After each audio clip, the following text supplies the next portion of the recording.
Oi, gente. Bom dia mais uma vez, né? Vamos dar seguimento aí a essa aula falando sobre a Ásia, tá? Continuando aí, falando um pouco sobre essa questão dos aspectos naturais. Primeira coisa que a gente tem que falar da Ásia é a seguinte: por ser o maior continente, ela tem extremos, né? Dentro da realidade dela nessa questão de natureza.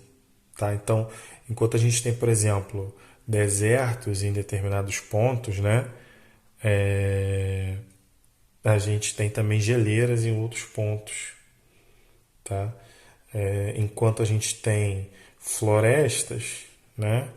Mesma coisa, a gente pode usar os desertos.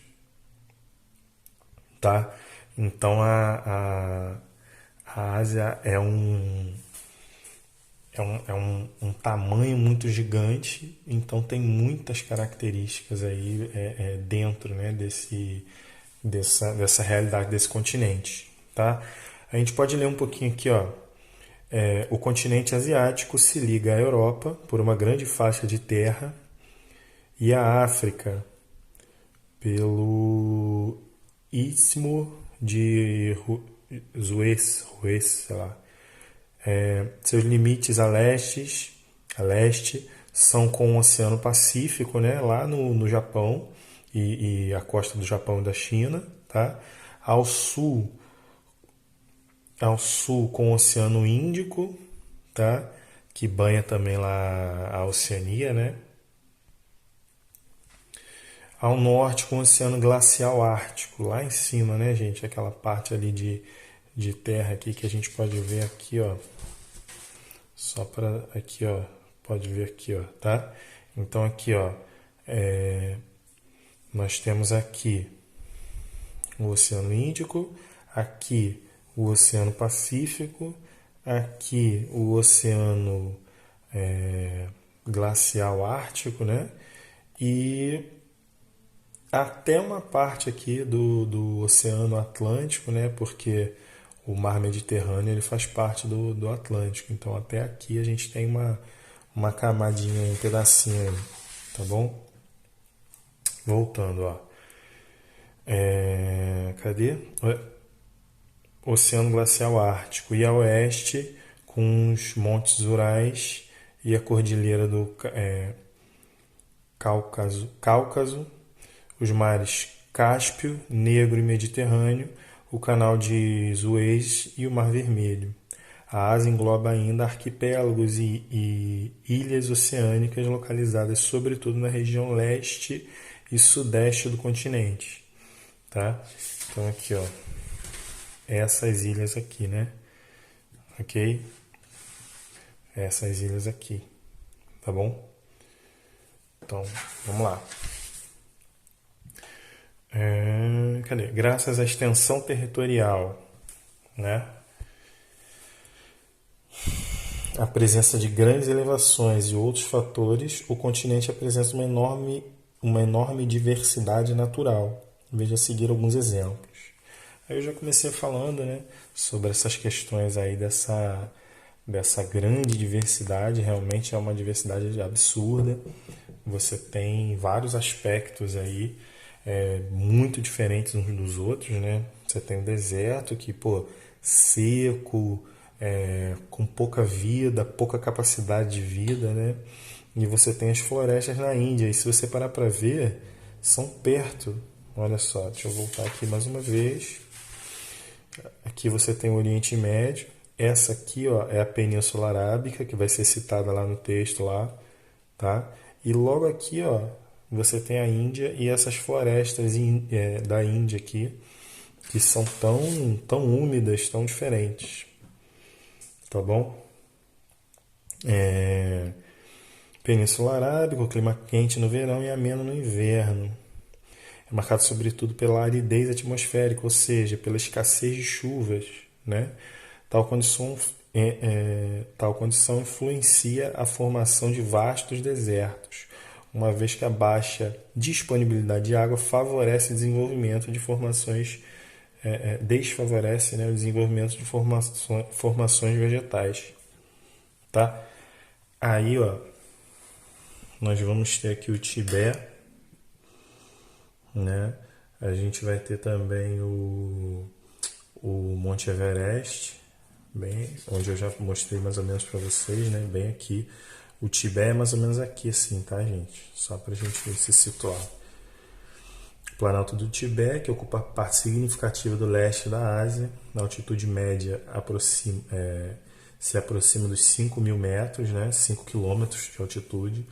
O ar rarefeito e o clima, marcado pelas baixas temperaturas e ventos fortes, tornam difícil a sobrevivência de plantas e animais. No entanto, por causa dos baixos índices de precipitação, neva pouco, tá?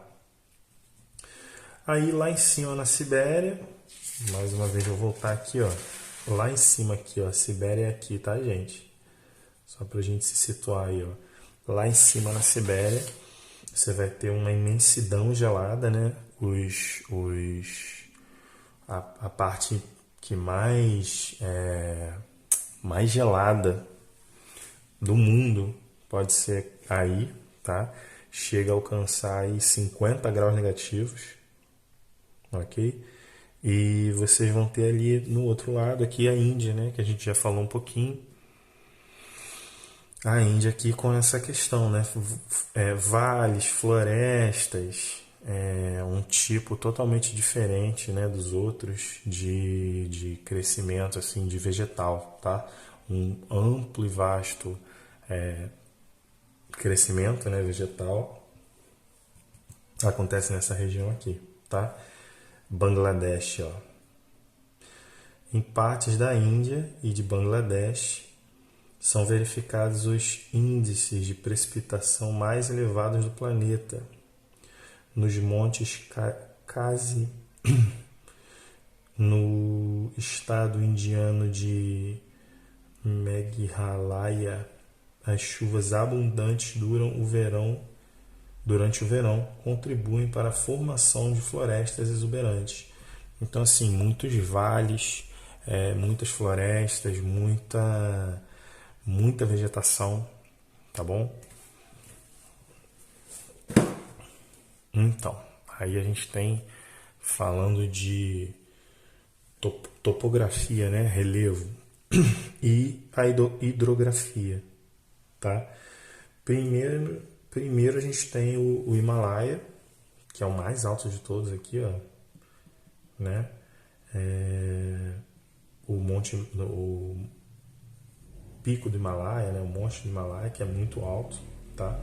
E alguns estudiosos, né, de geografia dizem que por causa do Himalaia aqui, dessa gigante aqui, né, é que a gente tem os desertos aqui nesse território.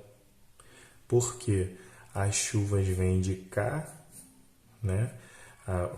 O vento, as chuvas vêm de cá e quando chegam aqui eles não passam por causa da altitude.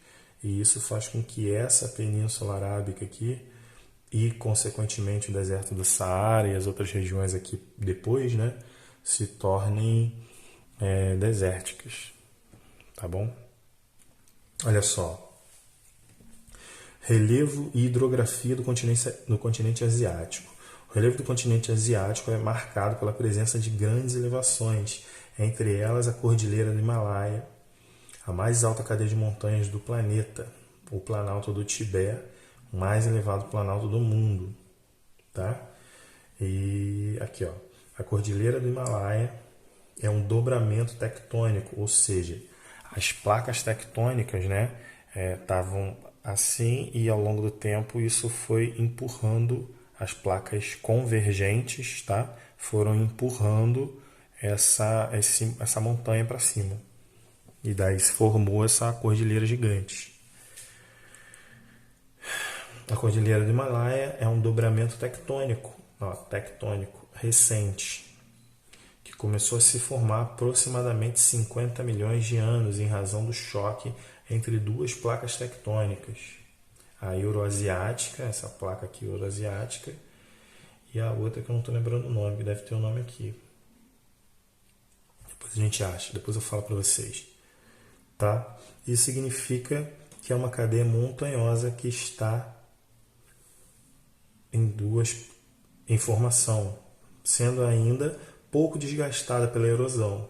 Nela há um grande número de montanhas com cumes acima de 5.000 metros, incluindo o Monte Everest, tá? Na fronteira entre o Nepal e o Tibete, região que pertence à China, né? Ele tem 8.848 metros. Ele está, né, 8.848 metros acima do nível do mar. O cume no Everest é o ponto mais elevado do planeta. Tá bom? Aí, ó, com exceção das áreas litorâneas ao norte da Ásia, as demais porções litorâneas do continente também caracterizam-se pela presença de planícies, né? Cadê? Planícies cujos solos são, em geral, naturalmente férteis. Planície, gente, é reto, tá? Então, ao mesmo tempo que você tem uma área muito elevada, tá? Quando você está chegando próximo ao mar, ó, você tem grandes territórios de planície, tá bom? Aí, ó, os extensos, cadê? Planície, cujos solos são, em geral, naturalmente férteis, como, por exemplo, aqui, ó, essa parte aqui do Mar Amarelo, aqui, onde a China se criou, tá? Rio Amarelo, onde a China se criou, foi nesse território aqui. Ok. Aqui. Os extensos rios do continente também criaram grandes planícies fluviais, né? Destacam-se a Mesopotâmia.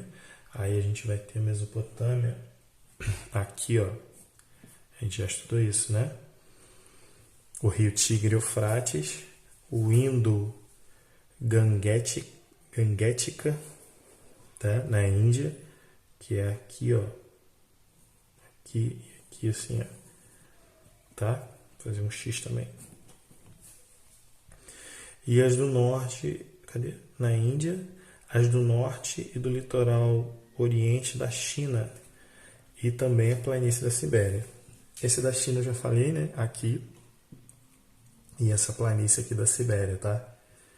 É muito, muito, muito gelado. As menores temperaturas do mundo estão aqui. Tá bom?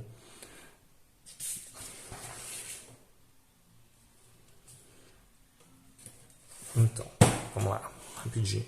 Ó, na Cordilheira do Himalaia e no Planalto do Tibete estão localizadas nas nascentes de muitos rios do continente, né?